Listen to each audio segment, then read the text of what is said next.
Alam nyo ba, taong 2014, isang Pinoy boxer ang dumayo sa bansang Japan upang subukan na makasungkit ng titulo. Subalit nabigo ito, kung kaya nagpalipas ito ng ilang taon para muling sumubok at isang Japanese ulit ang nakalaban nito. Nagawang makaresback ng ating Pinoy boxer sa Hapon. Dala ng pagiging agresibo nito, tigil at di sadya na masyado niyang nabugbog ang boksingero na Hapon. Dahilan para ang mga Hapon ay magalit at halos gusto na siyang katayin ng mga ito. Halos pinaiyak ng ating Pinoy boxer ang buong bansa ng Hapon dahil sa malagim na sinapit ng kanilang kabayan.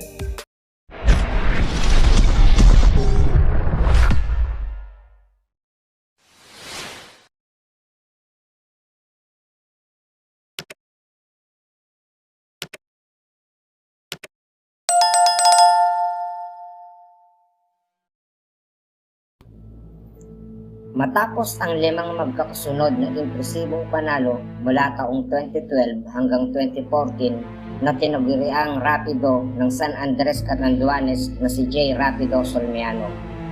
Taong 2014 ay dumayo naman ito sa bansang Japan upang sagupain ang Japanese knockout artist na si Keita Obara para sa bakanting Oriental and Pacific Federation Junior Featherweight title. Bagamat sa experience ay lamang ang Pinoy journeyman ay hindi ito umubra sa lakas ng hometown fighter sapagkat sa loob lamang ng 4 na round ay tinapos agad nito ang ating kababayan via knockout.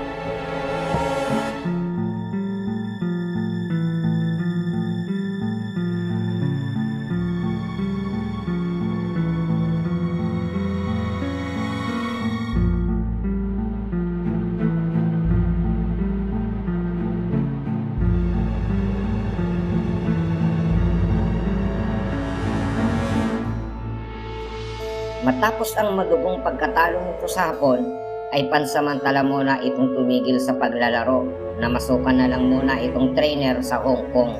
At makalipas ang halos 2 taon nito sa pagkakahinto sa paglalaro, ay agad din naman itong bumalik.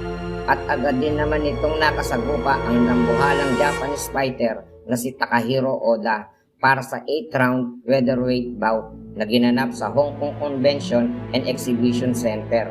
Napakatangkad pala ng Japanese fighter na ito. May taas itong 600 feet, samantalang ang Pinoy naman ay 5'8 lamang. Kung tutuusin, mas mataas pa ito sa fighter na nakalaban ni Manny Pacquiao sa junior middleweight division na si Antonio Margarito na nasa 5'11 feet lamang.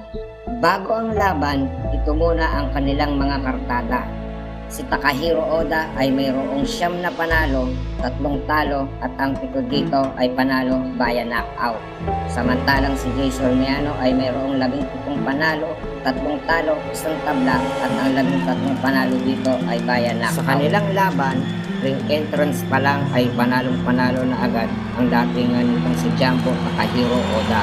May malanindyang costume pa itong nalalaman na Mayamo Okage na parang napakalupit ng galawan. Pagpasok pa nga nito sa ring, hindi sa gitna dumaan, nilakdawan lang nito ang lubig. Si Rapido naman ay nakatawa lang at tila may gagawin hindi maganda. Sa first round ay nagbigayan agad ang 2 fighter, bagamat lamang dito si Oda sa tangkad ay di hamak naman na mas malakas sumuntok itong si Rapido.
halos 1 minuto ang natitira sa first round, dito ay bumagsak na si Oda matapos nitong saluhin ang kaliwat kanan na suntok ni Solmiano.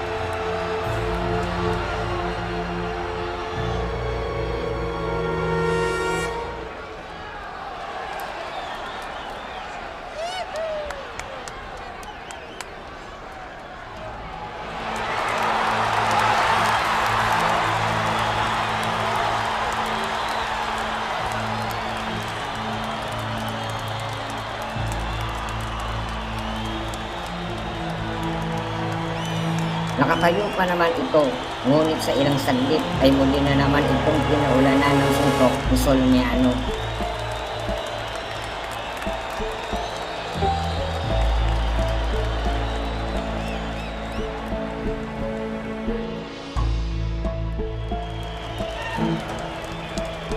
Pagdating ng second round, ay wala nang inaksayang oras itong si Solmiano. Muli niya itong pinaulanan ng suntok na parang malarapito.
At sa round 2 ay kinuha na ni Solmiano ang panalo via knockout.